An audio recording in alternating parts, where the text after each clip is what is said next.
안녕하십니까. 김영식 목사입니다. 하나님 아들 예수님은 이 땅에 인간으로 탄생하여 오셨고, 우리와 똑같은 인간으로 이 세상에 사셨고, 그 산 기간 동안에는 가르치시고 병자들을 고치시고 전도를 하셨다라는 크게 세 가지가 있습니다. 또 우리 인간 아담의 죄를 지시고 우리를 위하여 십자가에 죽으시고, 이것은 언약적인 저주입니다. 죽은 지 사흘 만에 부활하시고, 이는 소생이 아닌 몸의 부활 혹은 육체 부활이라고 합니다. 부활 후 40일간 이 땅에서 자신의 부활을 나타내 보이시고 증거하는 거죠. 하늘로 승천하시고 하나님 우편에 앉으셨다. 높은 자리입니다. 그래서 예수님은 인간으로서는 최초의 하늘을 뚫으신 분이다. 우리 고속도로 뚫는다 그러죠, 그죠? 혹은 하늘을 찢으셨다. 길을 내셨다. 이것이 승천입니다. 하나님의 우편에 앉으시고, 구약의 표현을 빌면 앉았다는 것은 왕이 보좌에 앉아서 통치할 때, 혹은 랍비가 가르칠 때, 권위 있는 자가 무엇을 말할 때 쓰는 용어입니다. 보혜사 파라크레토스, 성령님을 오순절에 보내시고, 그래서 신약교회가 탄생했죠. 구약교회는 출애굽기 19장에 신의 산에서 하나님이 임하신 후부터 구약교회가 탄생됐다고 할 수 있습니다. 그 성령님이 이제 우리 안에 살아 계셔서 지금 저와 여러분들이 새로운 성막, 새로운 성전이 되어서, 그것이 교회죠. 하나님이 내 안에, 저와 여러분 안에 함께 거하시고 영원히 동행하시는 것입니다. 짧은 말이지만 굉장히 중요한 부분을 말씀드렸습니다. 오늘은 부활하신 예수님이 제자들에게 나타나 보이심에 대해서 특별히 부활 후 40일 동안 예수님이 어떻게 제자들에게 나타나 보이셨는가, 무슨 일을 하셨는가 라는 것을 짧은 시간에 살펴보고, 또 기회가 되면 더 자세히 할 수 있으면 좋겠습니다. 먼저 사도행전 1장 본문을 한번 읽어드리겠습니다.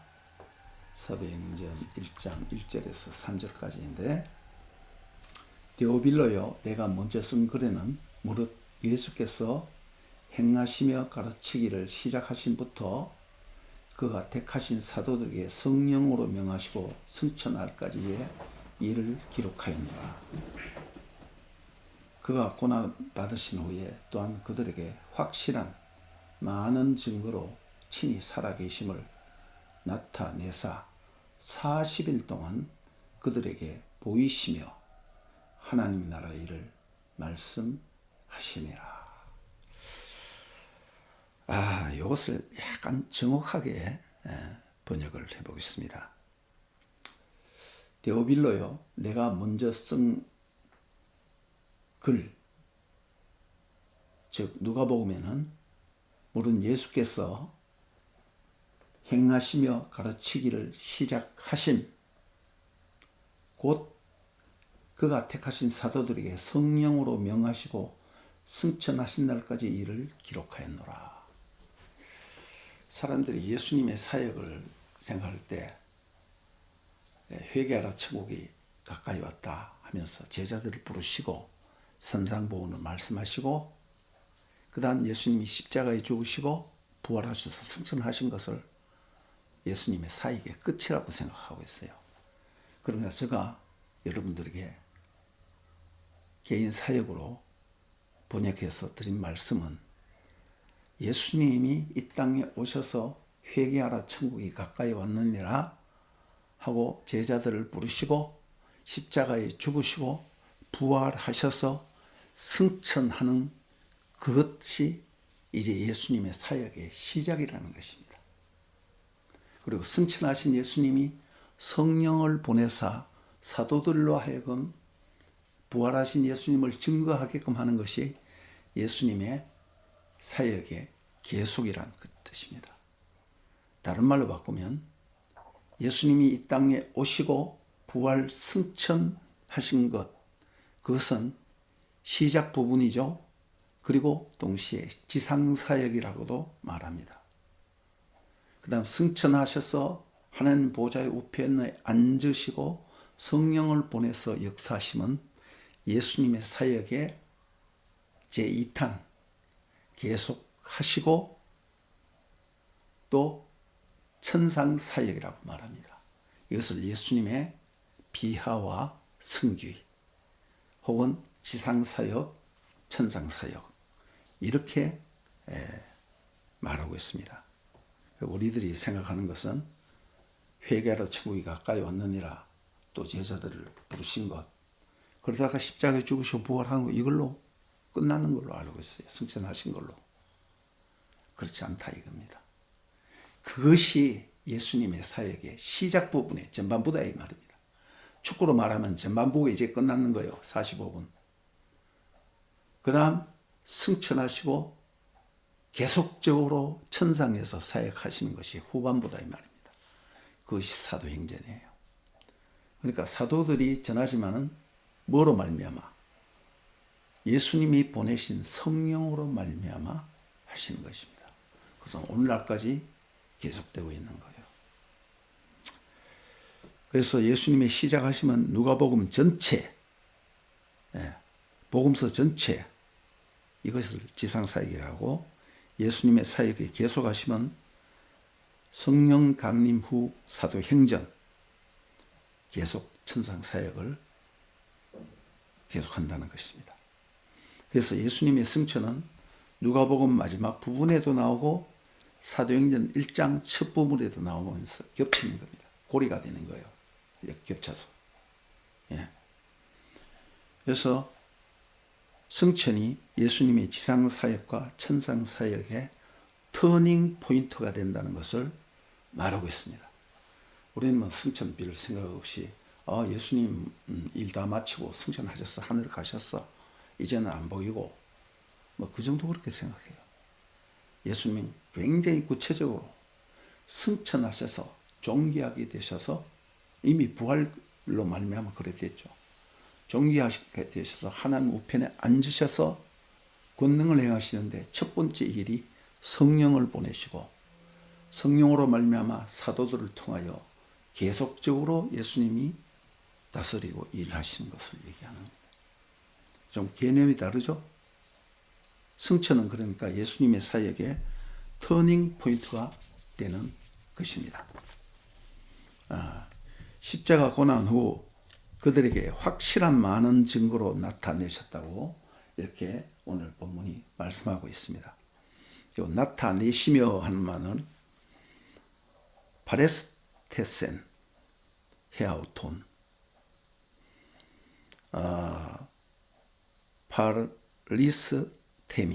파리스테미 이게 어근인데 자신을 제시하셨다, 내세우셨다. 즉 자신이 부활했다는 것을 최종 확증하는 거예요. 객관적으로.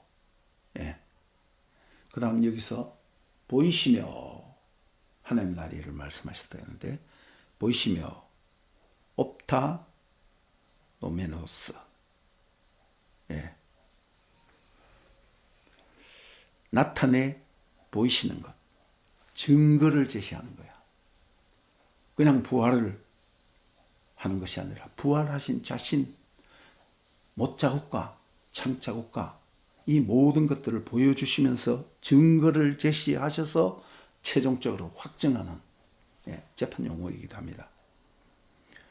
그는 자신을 살아있는 자로 그들에게 제시하셨고 40일 동안 그들에게 나타나시며 증거를 확정하는 거예요. 그러나 예수님은 이거 염두에 둬야 되는 것이 있는데, 그러나 예수님은 모든 사람에게 자신의 부활을 나타내시고 보이신 것이 아니라고 성경은 말하고 있습니다. 사도행전 10장 39절에서 41절 보면 우리는 유대인의 땅과 예루살렘에서 그가 행하신 모든 일의 증인이라. 그를 그들이 나무에 달아 죽였으나 하나님이 사흘 만에 다시 살리사 나타내시되 엠파네 게네스타이 분명히 드러나는 상태가 되다. 하나님이 예수를 공적으로 드러내는 행위를 얘기하는 것이요. 하나님이 사흘 만에 다시 살리사 나타내시되 모든 백성에게가 아니요 오직 미리 택하신 증인 곧 죽은 자 가운데서 부활하신 후 그를 모시고 음식을 먹은, 같이 식사를 하는 것은 뭐 친하게 식사했다 그 정도가 아닙니다. 언약 용어예요. 언약을 다 성취하시고 서로가 기뻐하는 마음으로 함께 식탁을 나누는 거예요. 음식을 먹는 우리에게 하신 것이다. 아무나 예수님하고 음식을 먹은 것이 아니에요. 이 땅에 있을 때도 제자들만 그렇게 했어요. 예.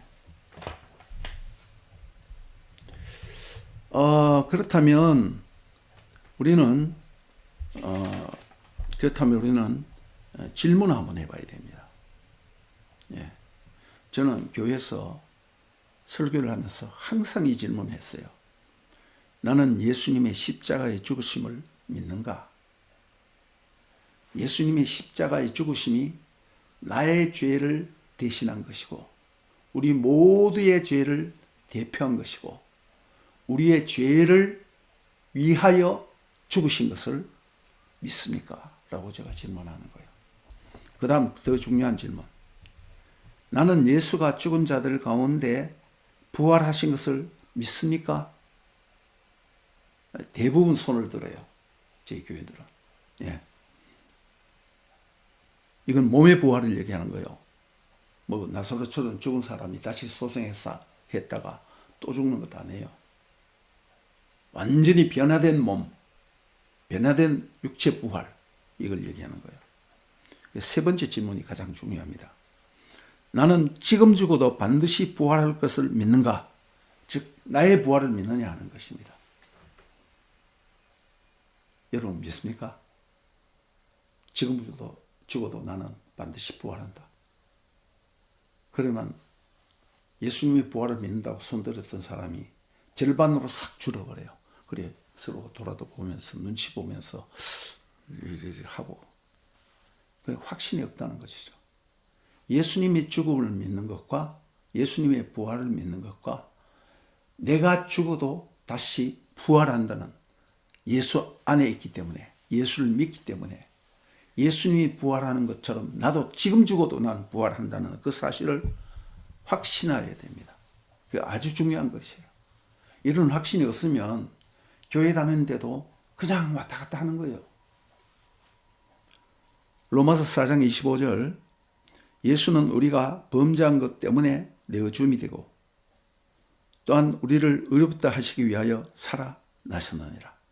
짧지만은 아주 깊이 있는 말씀입니다. 고린도후서 5장 19절에서 21절 필요한 부분만 땄습니다. 예수께서 이 저희란 말은 고린도 교인도 되고 저와 여러분들도 되는 것입니다. 저희 죄를 저희에게 돌리지 아니하시고 내 죄를 나한테 돌리지 아니하시고 여러분의 죄를 여러분에게 돌리지 아니하시고 그럼 누구에게 돌렸는가? 하나님이 죄를 알지도 못하신 이를 우리를 대신하여 죄를 삼으시는 것은 우리로 하여금 그 안에서 예수님 안에서 하나님의 의가 되려 하려 하심이라. 죄 때문에 죽잖아요. 의롭게 되면 죄 없어. 그러면 사는 거예요. 바로 그런 뜻입니다. 이제 고린도전서 15장 1절 이하 부활장에 대해서 한번 살펴보기를 원합니다. 제가 1절에서 11절까지 한번 읽어드리겠습니다. 형제들아 내가 너희에게 전한 복음을 너희에게 알게 하노니 이는 너희가 받은 것이요 또한 그 가운데 선 것이라. 너희가 만일 내가 전한 그 말을 굳게 지키고 헛되이 믿지 아니하였으면 그로 말미암아 구원을 받으리라. 내가 받은 것을 먼저 너희에게 전하였노니 이는 성경대로 그리스도께서 우리 죄를 위하여 죽으시고 내 죄를 대신하여 죽으시고 우리 모두를 대표해서 죽으시고 장사 지낸 바 되었다가 성경대로 사흘 만에 다시 살아났는데 안 보인다. 그럼 곤란하죠. 게바 베드로라는 이름이에요. 베드로는 뜻이에요. 베드로에게 보이시고 후에 12제자에게와 그 후에 500여 형제에게 일시에 보이셨다니. 그 중에 지금까지 대다수는 살아있고 어떤 사람은 잠들었으며 고린도 전서를 쓸 AD 500년 AD 500년이 아니라 AD 50년에서 55년 전후 대략 55년 이렇게 보기도 하는데 사람마다 약간 추정이 틀립니다. 그리고 고린도전서는 상당히 비교적 일찍 쓰여진 복음서예요. 이 사도 바울이 부활에 대해서 예수님의 부활에 대해서 얘기하는데 그때 부활을 받는 사람들이 많이 있었는데 시간이 지나서 절반은 죽고 절반은 아직도 살아있다 이 말입니다. 여러분들 5.16 12.6 12.12 5.18 이거 여러분들 다 경험했습니까? 저는 그거 다 경험했어요. 근데 이미 죽은 사람들도 많이 있어요. 저처럼 살아있는 사람도 있고. 그 얘기예요. 예수님의 부활은 객관적인 사실인데 그것을 한 사람 한 사람만 본 것이 아니라 500여 형제에게 일시에 보이셨는데 시간이 지나서 절반은 지금 죽었다. 그러나 아직 살아있는 사람이 있다.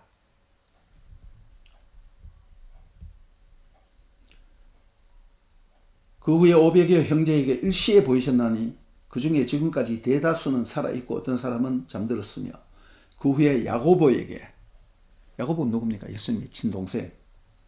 그 후에 모든 사도들에게와 맨 나중에 만삭되지 못하여 난 자 같은 내게도 보이셨느니라. 나는 사도 중에 가장 작은 자라. 나는 하나님의 교회를 핍박하였으므로 박해하였으므로 사도로 칭을 받기를 감당치 못할 자니라. 그러나 내가 나 된 것은 하나님의 은혜로 된 것이니. 예.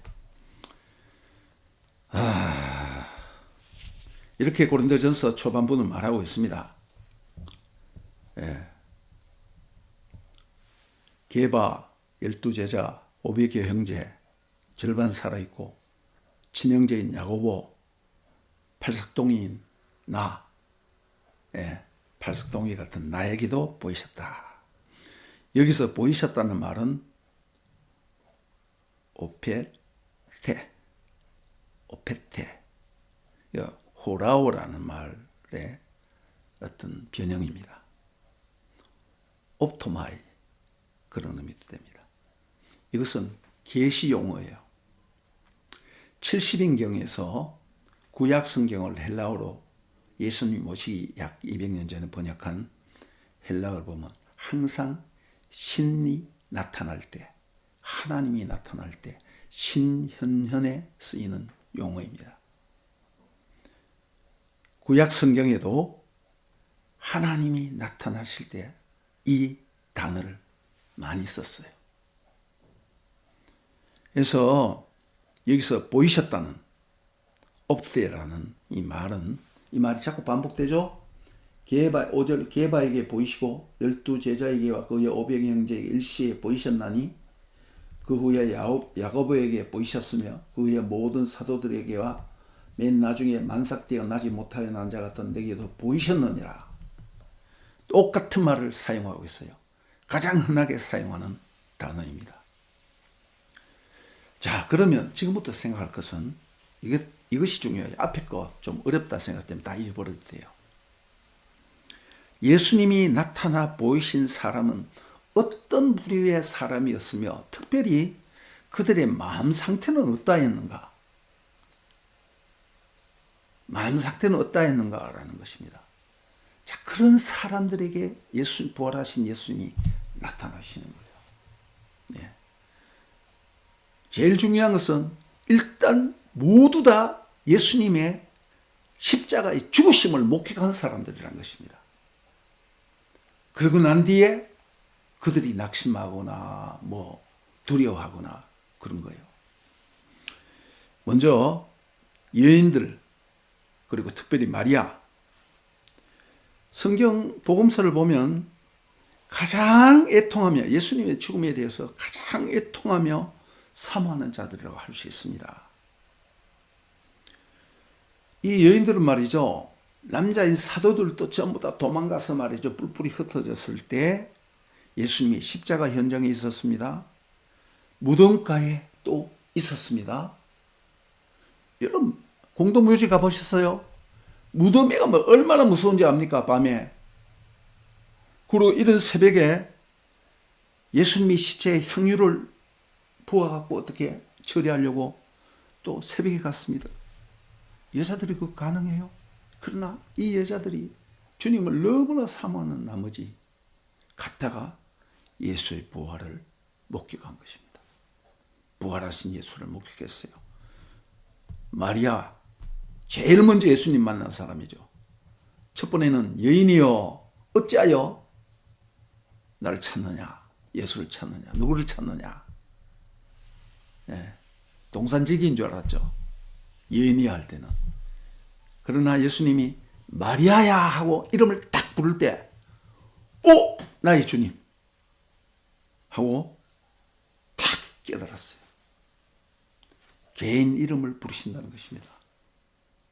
나도 여러분들이 부활하신 예수님이 여러분 찾아오셔서 여러분의 개인의 이름을 부르시며 확증하시기를 바랍니다. 그런 경험이 있으시기를 바랍니다.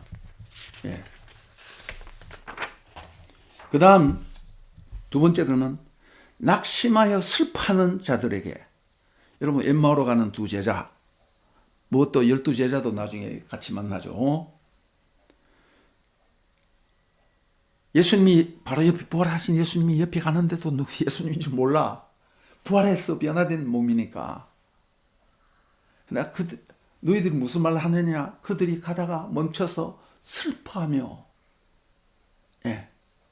마음이 무겁고 고향으로 터덜터덜 내려가며 마음이 슬펐습니다.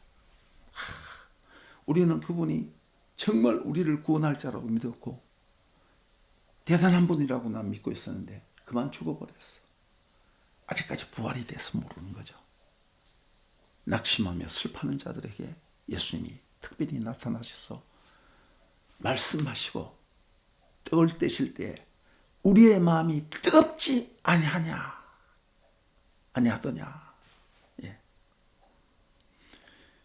그 다음으로는 의심하는 자에게 예수님이 나타나셨어요. 마가복음 16장에 보면 제자들이 나타났는데 제자들이 믿지 못하더라 3번이나 나와요. 그래서 예수님이 믿지 못하는 그 제자들을 꾸중을 하는 것이 나타납니다. 그리고 요한복음 20장에 보면 제자들이 다 있을 때 나타났죠. 근데 그때 도마는 빠졌어. 도마가 하는 말이 뭡니까? 나는 내 눈으로 예수님이 못자국과 옆구리에 창자국 안 보면 난 못 믿겠어. 다른 제자들과 도마가 같이 있을 때 내 못자국과 창자국을 봐라. 그리고 믿음 없는 자가 되지 말고 믿는 자가 되라. 도마는 볼 필요도 없었죠. 나의 주 나의 하나님. 놀라운 고백입니다. 확인했는 거예요. 확인했는 것. 예.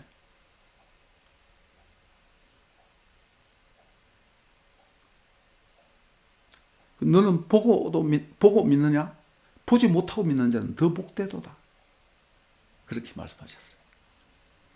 그 다음 두려워하는 자들에게 요한복음 20장에 보면 제자들이 두려워서 자기네들도 어떻게 붙잡혀 가서 처형당할까봐 문을 꼭꼭 닫고 있는데 예수님이 탁 나타나셨습니다. 부활처는 제가 다 설명 못하겠지만은 문을 닫았는데도 와 계실 수 있는 것. 그래서 너에게 평강이 있을지어다. 너에게 평안이 있을지어다. 2번, 3번 말씀하시는 거예요. 두려워하고 무서워하는 자에게. 그 다음 4번째가 중요한데 자책하는 자들에게. 누가 자책을 하겠어요? 베드로가 제일 많이 자책하겠죠. 예수님이 죽는다니까 나 죽는 데까지 따라가겠습니다. 감옥에도 가고 죽는 데까지 따라가겠습니다. 다른 제자들도 저도요. 예. 누가 제일 앞장섰어요? 근데 제일 먼저 도망갔어. 그리고 멀찍이 따라가다가 여종에게 들켜갖고 말이죠. 3번이나 그냥 아니라. NO! 예. 그러다가 쫄딱망신 당했죠. 그러니까 베드로가 뭐 수사도란 말은 성경에 없죠. 아마 나이가 제일 많은 것 같아. 리더십이 있었고. 근데 베드로가 얼마나 마음속으로 양심의 가책을 받고 속으로 자기를 자책하겠어요. 그러한 베드로에게 요한복음 21장에 보면 갈릴리 바닷가에 나타나시잖아요. 베드로와 또 그를 따르는 몇 명이 나는 고기 잡으러 간다 하니까 아니 나도 갈게. 고기 잡으러 간다는 건 좋은 일이 아닙니다. 낙심해서 이제 원점으로 돌아간다는 그런 뜻 아니겠습니까? 예수님이 다시 나타나셔서 요한의 아들 시몬아 내가 나를 사랑하느냐? 그리고 다시 사명을 맡겼습니다. 그 다음 친형제에게 고린도전서 15장을 보니까 야고보에게도 나타났다고 그랬죠. 사도행전 15장에 보면 야고보가 예루살렘 회의의 의장이 되어서 주재를 하는 거예요. 회의를. 여러분들 전도를 해보면 알겠지만은 가족들을 제일 힘들어요. 10년 만에 가족들이 예수를 믿는다는 건 성공입니다. 20년 만에 해도 성공이에요. 가족들 잘 안 믿어요. 야고보 뭐라 그랬어요? 우리 형님 미쳤다. 근데 야고보가 예수님을 직접 만났다는 그 자세한 기록은 없거든요. 고린도전서에 야고보를 만났다는 그건 있지만은 그때 야고보가 어떻게 했을까? 야고보서를 보면 말이죠. 우리 형님 예수 그리스도 이렇게 하지 않았어요. 내 주 예수 그리스도. 예. 완전히 변화되는 거죠. 그 다음 중요한 것은 핍박자 사울에게 나중에 바울이라 그러죠. 교회를 핍박하고 보자 믿는 사람 핍박하고 너무나 잘합니다. 그러나 사도행전 9장에 부활하신 예수님께서 정오의 해보다 더 밝은 빛 가운데 비치시며 완전히 꼬꾸라졌지 않습니까? 때에 따라서는 어떤 사람은요 너무 깜빡하기 때문에 꿀꿀거립니다. 저도 그런 사람 중에 한 사람입니다. 저 예수 잘 믿었어요. 옆에서 전도하면 말이죠. 그 사람도 골려주고 말이죠. 증거 대라. 근데 예수 저희들 왜 그렇게 논리가 없어요? 제가 그때 생각한 겁니다. 교만했죠. 그러니까 예수님을 만나고 나니까 모든 것이 다 거꾸러지고 다 녹아버렸어요. 사도 바울도 그래서 맨 나중에 가장 작은 난이 나는 사도라 칭하게 받기를 감당치 못하겠고 만삭되지 못하는 남자 같은 내게도 나타나셨다. 나의 나 된 것은 내가 아니라 주님 때문에 주님 은혜로다. 이렇게 고백했습니다. 그렇다면 오늘 우리들 저와 여러분들에게도 지금 현재 내가 어떤 상태에 있든지 내 마음이 슬프든지 두렵든지 낙심하든지 의심하든지 자책을 하든지 꼭 예수의 부활과 관련되지 않아도 좋아요. 예수를 믿긴 하지만은 나도 모르게 환경이나 어떤 문제 때문에 그런 분이 있다면 그런 분이야말로 부활하신 예수를 만나는 가장 좋은 찬스입니다. 고난주간 아닙니까? 오늘 토요일이죠. 내일 부활절입니다. 그래서 제가 이 설교를 하는 거예요. 예. 예수님 말씀하셨습니다. 도마에게 너는 본고로 믿느냐? 보지 못하고 믿는 자는 더욱더 복되도다. 베드로전서 1장 8절에도 말이죠. 이 말씀하고 있어요. 예수를 너희가 보지 못하였으나 사랑하는도다. 이제도 보지 못하나 믿고 말할 수 없는 영광스러운 즐거움으로 기뻐하느니. 여러분들 십자가에 죽으시고 나의 모든 죄를 다 해결하시고 죽은 자 가운데 부활하신 예수를 진정으로 믿습니까? 그 놀라운 기쁨과 그 충만하심이 정말 여러분들을 마음을 사로잡으시기를 바라고,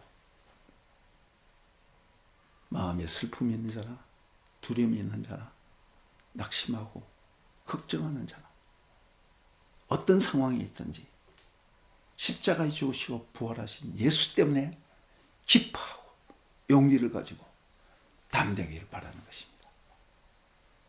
감사합니다. 오늘은 여기까지 말씀드리겠습니다.